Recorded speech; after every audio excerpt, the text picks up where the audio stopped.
Hello, everyone. I'm Claudio Murgan, the host of the Spiritual Inspired podcast, and my guest today is Dr. Jonathan Tuck. John is a holistic energy scientist who has introduced to quantum physics during his first degree. His deep interest in math, frequency, vibration, and energy has served him well and has been at the forefront of his work for the duration of his career across the spectrum of scientific disciplines and beyond. He studied human psychology and thought energy and energy healing. He's a Reiki master teacher who gives workshops explaining the phenomenon using quantum physics and has a wealth of knowledge and experience in the health and well-being arena. Already an established author in the scientific community, his book, A Theory of Everything, Things I Wish I'd Known at Your Age, was his first mainstream publication, which was originally written for his children. John, thank you very much for joining me today. Thank you very much for inviting me. It's a pleasure to be with you. I mentioned your book. Thank you for sending me the book. I read it, and my conclusion was that you are a very dangerous individual. You think for yourself, you tell your children to be critical thinkers, to ask questions, to inquire everything. So that's not possible in today's society. So again, you are very dangerous, and I am dangerous too, and I like that. Well, one of the things I learned, maybe even quite recently, is that there's possibly one thing that vibrates higher than that of unconditional love, and that is authenticity. And my feeling is that with authenticity, you protect yourself from any external forces. So yeah, I like to speak my truth. That's great. We need to speak our truth in today's times, and if we are not authentic, then there is no identity. At least this is my perception. And recently, I went through certain spiritual experiences which were based on be yourself. You have to voice what you think, and don't be afraid to voice your thoughts, because that's authenticity. Absolutely, and hopefully it has rubbed off on my children, although I did put certain caveats into the advice. Yes. John, at age 8, you had a freak bike accident that turned your life upside down. You had to adapt, cope with the pain and challenges generated by the accident. Looking back, do you think the outcome of your life would have been different if not for that accident? Absolutely, yes. It was a very harrowing thing to go through, but it was the best thing that ever happened to me. Without that experience, I would not have been given the motivation or dedication or conviction to or inspiration to study everything I have and to practice what I've learned and to question the narrative and to question everything that I was taught at school. Yes, and honestly, everything you wrote in your book is based on not only observation, but common sense, especially the subject related to health, subject related to how to interact with people. That's common sense advice, which is not being taught in schools anymore. And what I also liked about the book, that you have a list of um, subjects and items which schools are lacking these days, and they are focusing on easy subjects that don't bring any value, any substance to an individual. Certainly, one of the things I've explained to my children is that, yes, I think school is important in so much as learning English, maths, maybe a bit of science. But I think that once you're out of school, you then have to unlearn a lot of stuff in order to be able to be practical, to be more grounded and to understand life from a better perspective. Yes, and what we are finding as parents, and for you and me right now, our children are grown up. I mean, they are out of their teens pretty much. They can start life on their own through college, university. But for parents which have younger children, it's very dangerous time right now because their rights will be stripped away from being parents, from teaching their children what's right and wrong. And the school and the government is assuming the responsibility that if you as a parent don't behave in a certain way, the child will be taken away from you and put into a camp where he or she will be indoctrinated based on the government's agenda. Yes, I think it's a very scary situation at the moment, but my view in the bigger picture is far more bright. I think that what we're going through right now is quite an extraordinary time in human history, even prehistory. I think that what we're experiencing in layman terms is a chaos from which only order can be derived. So it's a mathematical solution. And I think also from my experience and from the research that I've done, although I couldn't possibly purport to know everything about everything, and I just have an inkling and a feeling. And equally, I think from all of the research I've done, I've built up a bigger picture in my mind whereby I can look at a piece of information and I can see whether it reasonably looks as though it fits or doesn't. So with that bigger picture, I believe I'm able to have quite a good idea of what's going on. And from my perspective, it looks as though there's a lot of really good experiences happening in the world right now behind the scenes. I think that one of the things that gives me the most encouragement is knowing the amount of people, millions and millions of people meditating and sending positive love and energy to the entire planet at this time. Certainly something I was involved in from early 2000 was sending what we called Healing for Humanity. And I think that, there are millions of people worldwide doing this, and that is an extremely powerful and tangible thing. I think also that we as a civilization, as humanity, need to go through this in order to so-called wake up and see the truth and see the positive future that is ahead of us. So yes, it's challenging now, but I personally see a very, very positive future for humanity. Yes, and you are not the only one who sees this bright future for us. I listened recently to Marina Jacobi. She teaches about the quantum manifestation, and her numbers are somewhere between like 30% for those who are awake and are still coming out of the closet, against the 70% who are totally blinded by what's going on. And she said that the more people from the 70% will come on the other side, the balance will shift in such a way that we're going to be able to create our timeline, the positive timeline for, let's say, the 5D Earth. And that's important for us to spread this message, have people listening to it, and get their common sense reignited. Yeah, I think absolutely. And I've heard similar figures for some time now. But one thing again, which gives me a lot of confidence, and I'm not an authority in saying any of this. I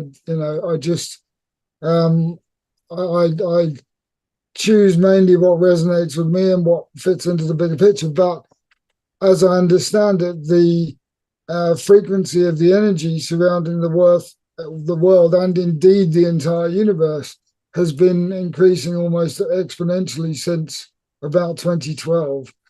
I do have an app that measures the Schumann resonances, but I can't purport to understand it completely yet. But I take that as a positive thing, and I'm extremely energy sensitive. I'm extremely energy sensitive. It's a blessing and a curse at the same time. A blessing that I can feel people, I can feel the energy I'm working with, I can connect, I can go into deep meditative state very, very quickly. A curse that I feel the negative energy and trauma of the earth, and it's really strange. It's almost like that moment in Star Wars where Obi-Wan Kenobi feels the demise of Oberon. I feel things like that, and it's strange. But conversely, I also feel the positive. So every now and again, just for no apparent reason, I just feel absolutely amazing, and I know something wonderful has happened, and that people are uniting, and that we are making progress. Yes. And when you say that you feel Mother Earth pain, is that the summation of our own pain transpounded or transmuted into the earth? The exact semantics of it, I'm not absolutely sure. But I know what I feel, you know, and it's really quite profound when it happens. And I have a number of friends. I'll phone them up and I'll say, "Oh, I've just experienced something," and more often than not, they will have experienced it too. So I get some tangible backup that I'm not just having a funny moment myself. John, in your book, you talk about the self-love concept. How important do you think is this concept for one's spiritual development? I think it's absolutely critical.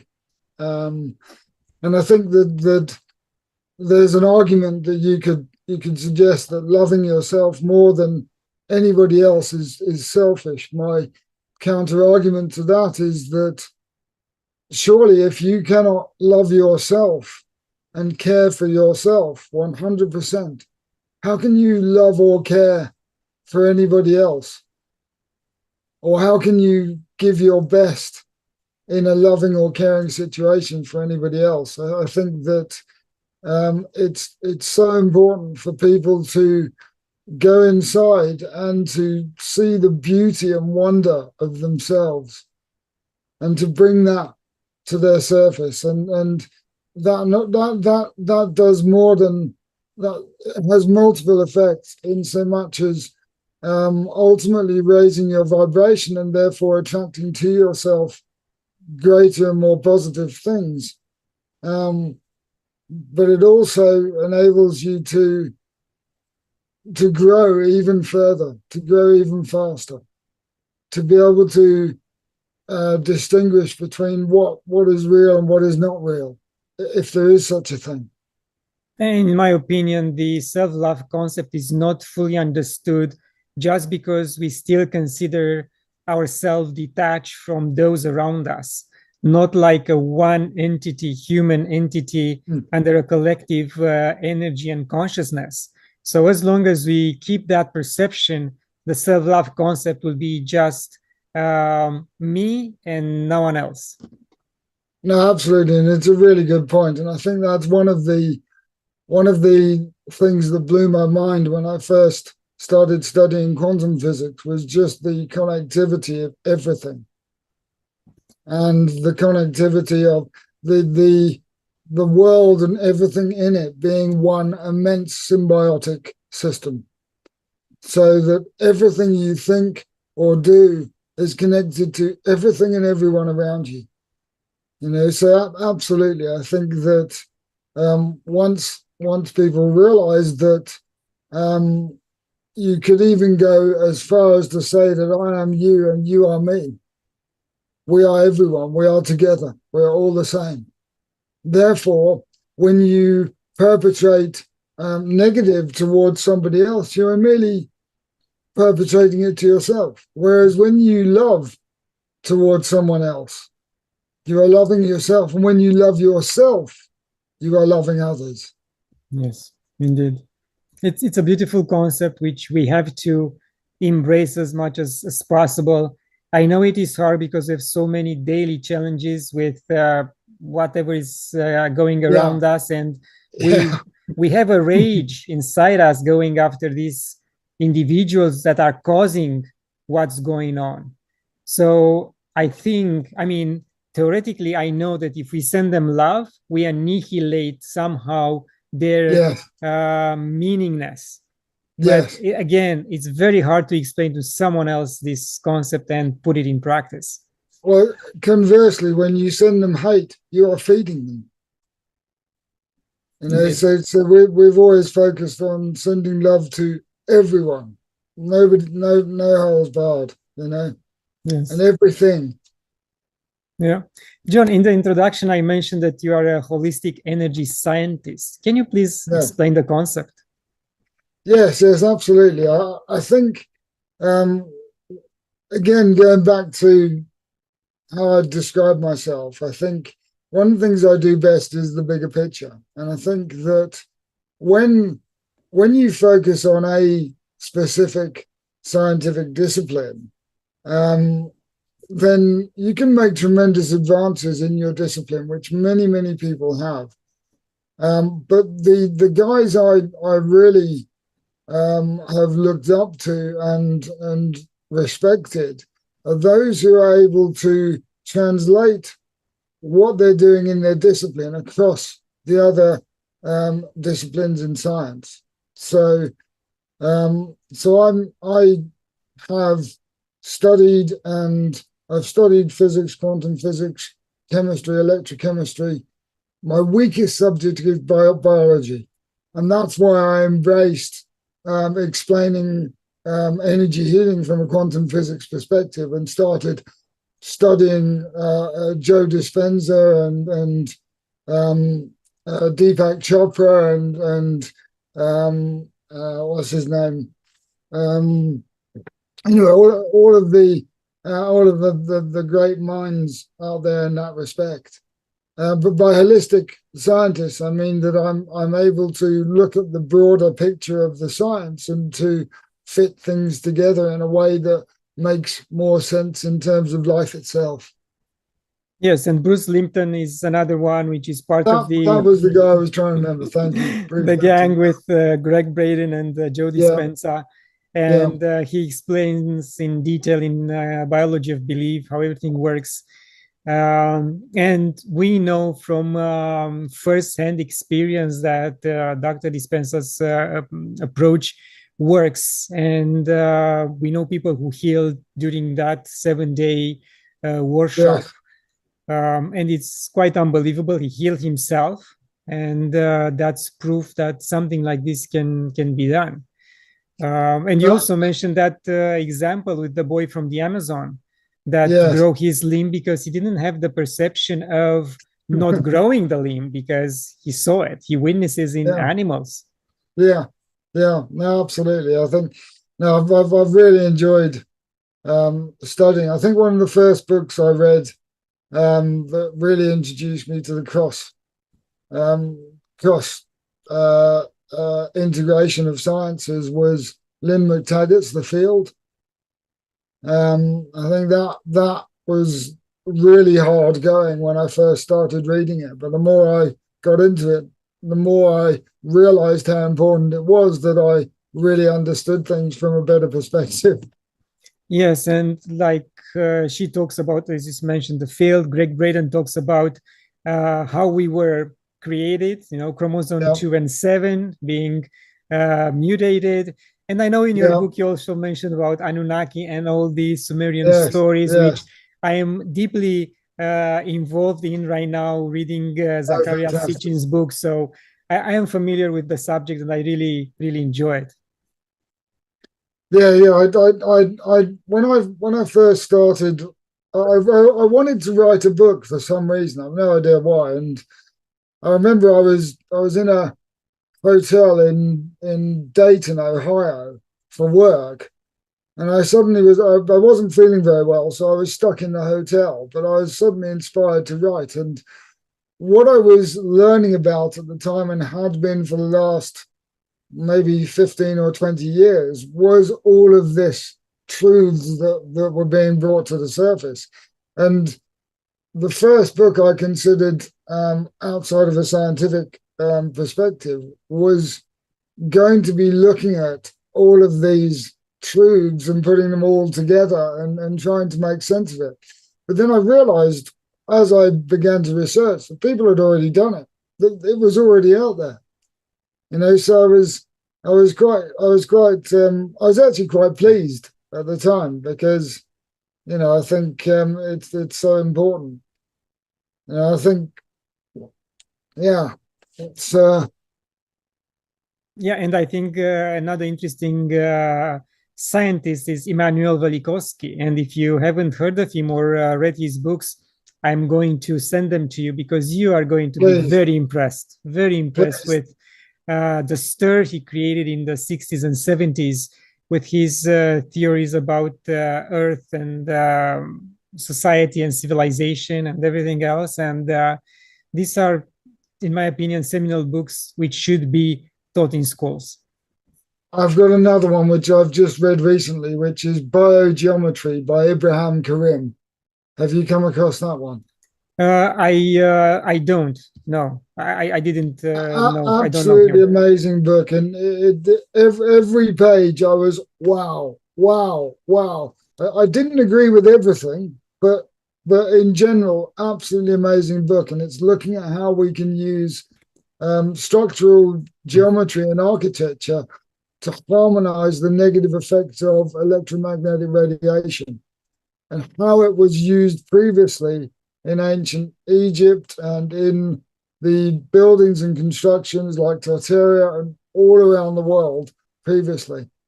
So I'll send that one back to you.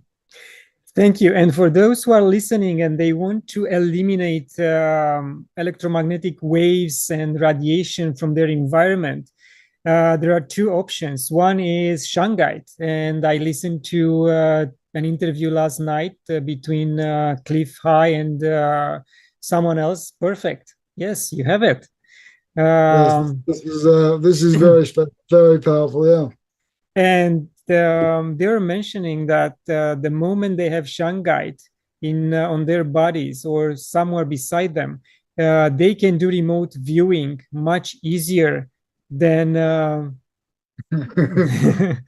than without the shungite. And to give you another example, I bought recently a device to again annihilates this radiation, and I place it beside a moringa tree, which was maybe 20 centimeters high and wasn't doing very well. Now, right now, 3 weeks later, Yeah. doubled in size. So I know that the device works and radiation Yeah. affect plants. I have something very special here. I have the shungite, but I also have what's called a resotone. Have you come across resotone? No. So this is a fifth dimensional consciousness device which um, harmonizes electromagnetic radiation in your vicinity when you wear it, and it runs itself from your energy.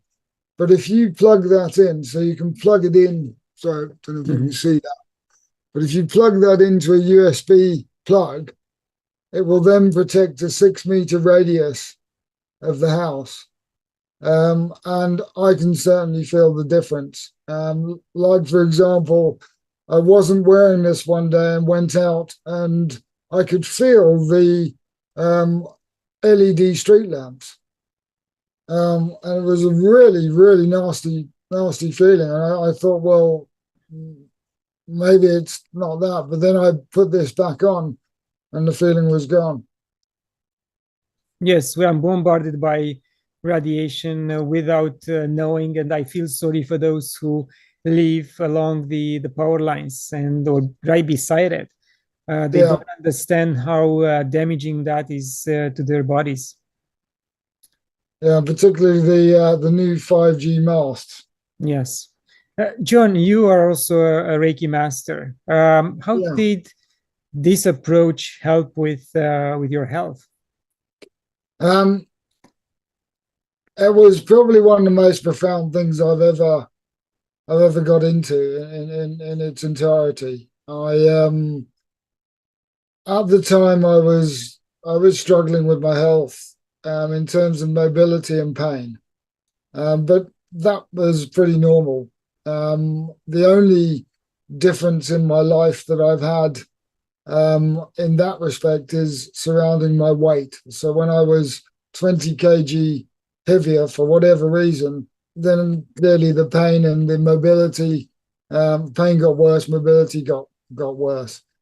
When I first went into Reiki, that when I agreed to do the Reiki 1 training session, I really went in with the intention to learn about it so that I could see if I could apply my basic understanding of quantum physics to it, so I could perhaps explain it and explain why it worked. I did the 2-day course. It was amazing, but as soon as I walked out of the door, I was back in the corporate world and I'd forgotten all about it. And in fact, I was very naughty and didn't do my 90 days something that however, as time went by, I had this sort of nagging at the back of my mind that was saying, this is really amazing. You have to go back and do it. To the degree that once I'd got it and absolutely loved it, and particularly at Reiki 2, where I was able to send remote Reiki and remote healing, and I got tangible feedback almost immediately from people that I just thought about. It was just mind-blowing. And to the degree that my Reiki teacher got very upset with me because I wouldn't stop badgering her about wanting to progress to the next level. I was like, can I do Reiki 2? Can I do Reiki 2? Can I do Reiki 2? But yeah, I absolutely love it. And I love teaching as well. I love teaching Reiki. I mean, it's I always get a lot from teaching anyway. I mean, you always learn more by teaching than you do by reading books. But the magic that happens in a group of like-minded people when you're teaching Reiki is just phenomenal. And I can't stop buzzing for days. I don't know how my Reiki master does it. She's absolutely incredible. Does it full time, does it 24 hours a day. I don't know how she does it, but it's just amazing. Yeah. Yeah. And John, you know what? I am profoundly pleasant to see that you, as a scientist, you embrace the intangible, the invisible side of things, and you take a leap of faith.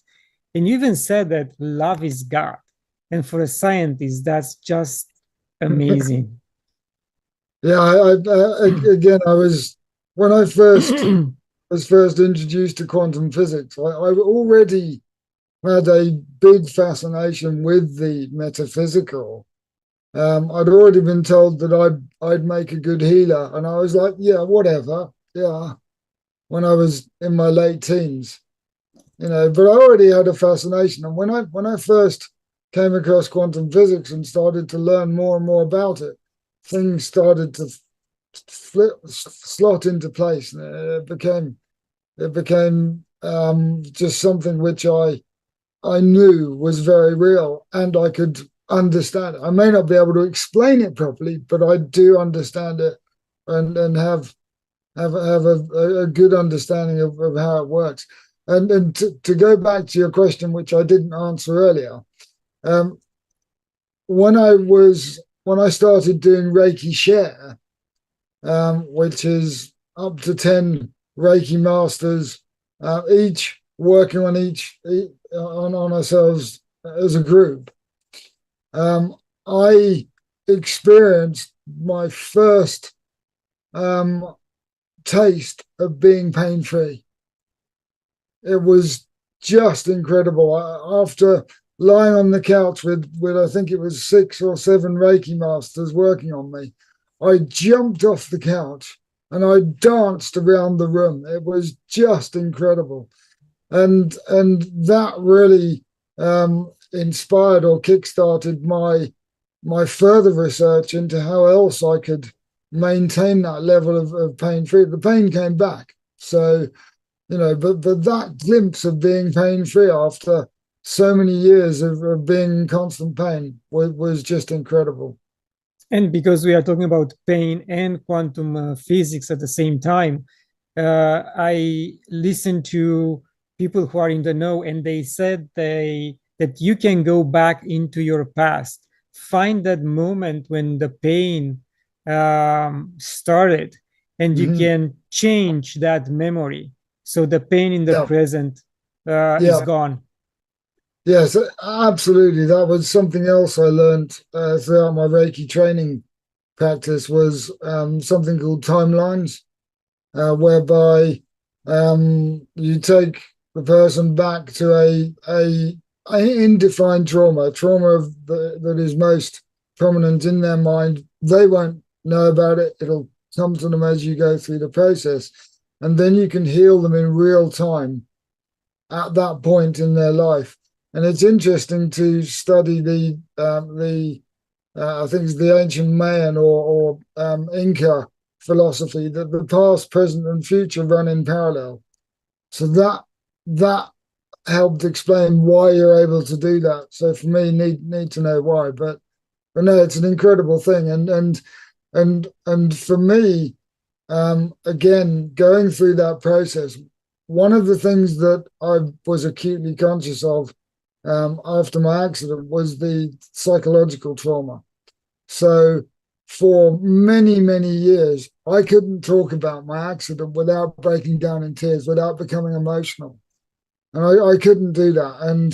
And I was absolutely determined to be able to overcome that blockage because I knew that it was one of the fundamental blockages that I had in my life.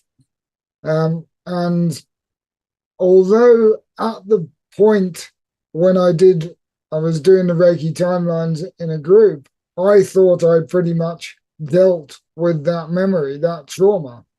What I found was that there was still residual trauma. And once I'd been through that process, I could then talk about it and be in a way that was with clarity and in the absence of any negative emotion. So absolutely incredible. Beautiful. And have you had the chance to experience any past life experiences? And have you dealt with any ancestral trauma? Um, I haven't any tangible experiences of that, but I'm acutely aware of the situation, and therefore many of the meditations I do and many of the mental work that I do also addresses all of my past lives. I believe that I have experienced. I believe that I've had many lives, and they've been from the extreme of being really wise and intelligent and loving to being a really, really bad person. And I can feel that. So I've I've done quite a bit of work to heal myself in that lifetime or whatever. And I think it's had a very positive effect on my ability to remain stable and myself. Yes, it's a continuous process. We have to go through until the end of this experience in this timeline in order to improve ourselves overall. Also, in your book, you mentioned about the NLP concept, and I recently had a guest, one of the top NLP teachers, Art Geiser. How did you integrate NLP into your lifestyle? And NLP was one of the um, early processes that I used. I actually came across it in a business sense for sales technique, So I mean, it's used for not such good purposes too. Um, I think um, what I what I was also studying at the time was a process called tapping. But for me, NLP is more to do with replacing negative dialogue in your mind with positive dialogue. So essentially reprogramming your thought process to be positive away from negative. And I use an example quite regularly that I gleaned from um, uh, I can't remember the guy's name, but Joe Vitale, which is basically the what if up principle. So instead of thinking, oh, and the example I use is, what if it's going to rain tomorrow and spoil the day? Why not think, well, what if it's going to be beautiful, glorious sunshine? Or what if, whatever happens, I'm going to have an awesome time? And Exactly. I think for me, that was where my interest in NLP was in really being able to reprogram your mind whilst also working to remove your negative trauma memories, which are causing the negative memories to bias your thought and make less clear your thought process. Yeah, there are so many methods and options we have to Yes. improve ourselves. We just have to be eager and conscious to do it. Yeah.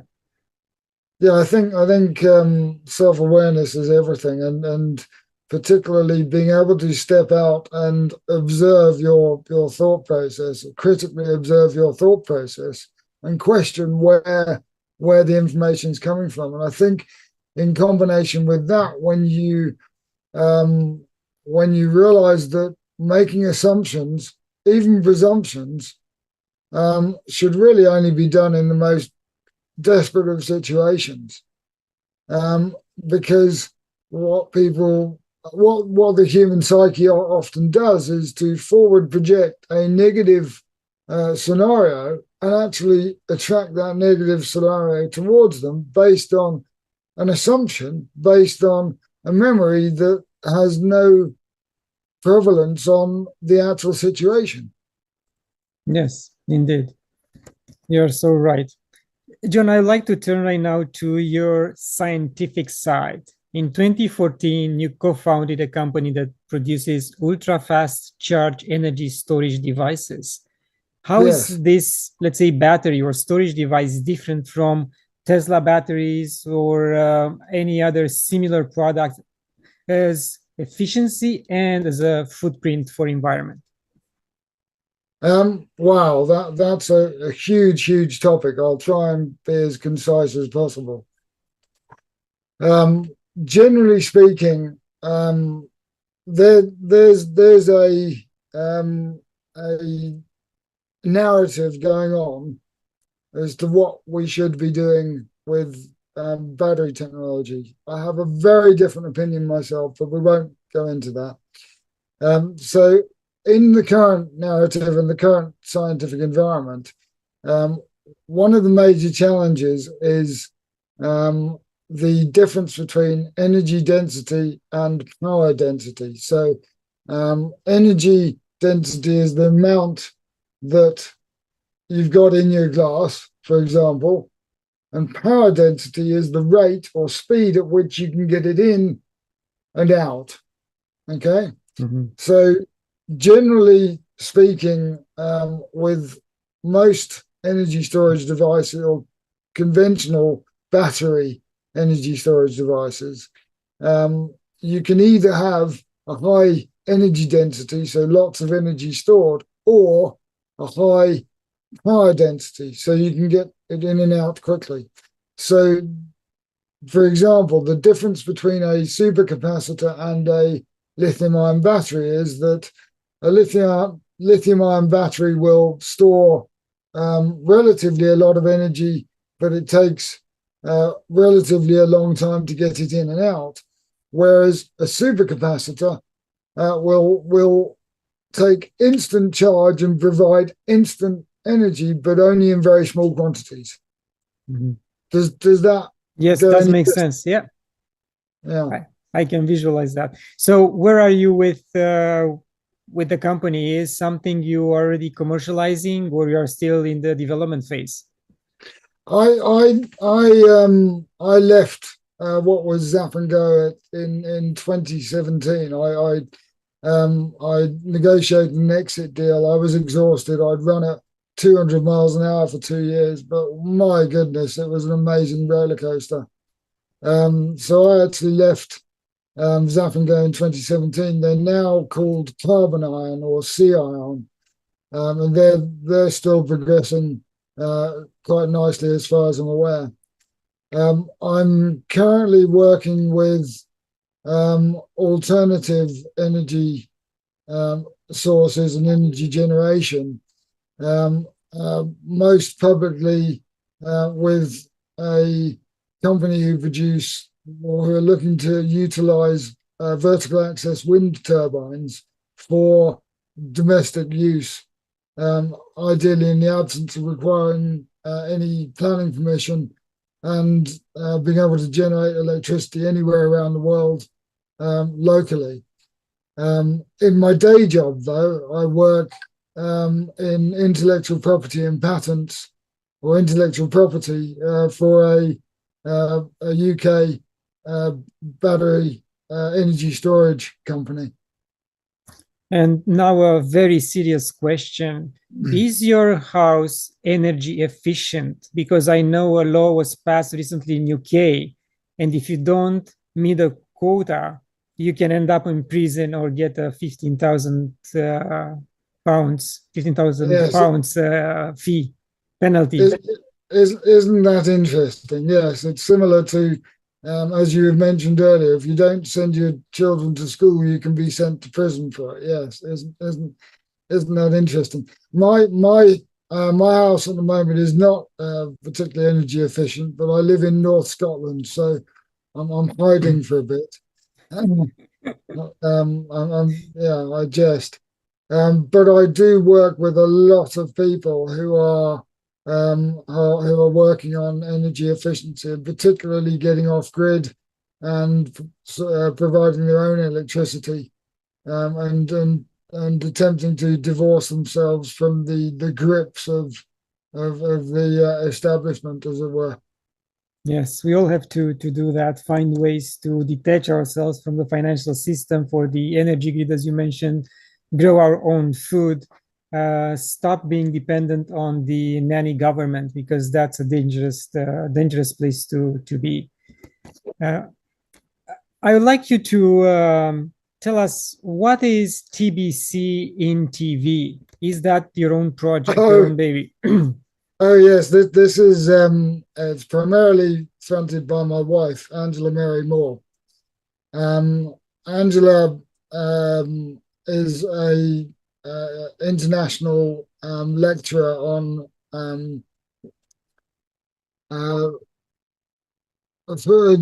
affiliate with John Maxwell leadership management. She set up TBCI and TV, or we set up TBCI and TV together with the initial idea to put together a team of people from around the world who'd be able to do what we called cell phone journalism. So actually provide unedited raw footage from whatever they wanted to present to the world. In its peak, we had about 20 people from all around the world, from Africa and Middle East and America and the UK, and all around the world, and it was a really good initiative. We're in the process of remodeling it in order to promote Angela's lectures and seminars. She's working with a lot of different countries around the world now, primarily through web application, but that's very difficult for Africa, for example, or countries like that who don't have stable or reliable internet. So yeah, TBC is Tuck Broadcasting Company, internet TV. Interesting. I wish you luck with that project. And John, what would you consider a fulfilled life? That's a really good question. I think that for me, it's my fulfilled life is one where I can look back and say that I have absolutely followed my heart and followed my instincts and my gut intuition, and where I have put myself in a position that no matter what happens around me, I can deal with it, and I can deal with it calmly and peacefully. Now, that isn't exactly the case right now. I'm still working on it, but that is my ultimate satisfaction in life. I mean, I think many times I've considered that I may be here for some special purpose, or to achieve something fantastic, and that's all very well, but actually, as long as I'm doing what I love doing and I'm moving forwards and making progress, then I'm absolutely certain that whatever it is will happen, Yes. So as long as you feel the love of God coursing through your body, then it means you are doing what you love to do, and that's fulfilling for you, Yes, and that's absolutely. important. Absolutely, yes. Thank you for being so honest. And because we are approaching the end of the interview, any final thoughts? No, I think thank you very much, Claudia. It's been an amazing interview. I think we've discussed some topics that I really wasn't expecting to discuss, but I'm actually really grateful we did. I think for me, what would also make me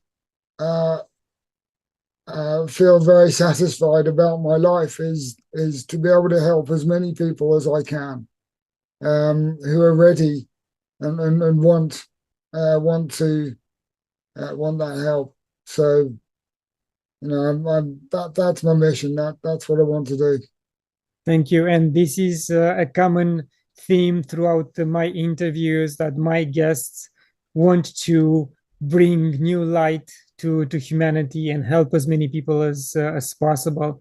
So once again, thank you very much for your time and for your knowledge you share with us today. Well, it's an absolute pleasure to meet you. Thank you very much, Claudia. Thank you. And to my viewers, thank you for watching. Like it, share it. Download a free copy of my book when you visit my website. And once again, we are on Conscious Awareness Network. Started 3 weeks ago. You're going to find some of the interviews there as well. And until next time, love and gratitude.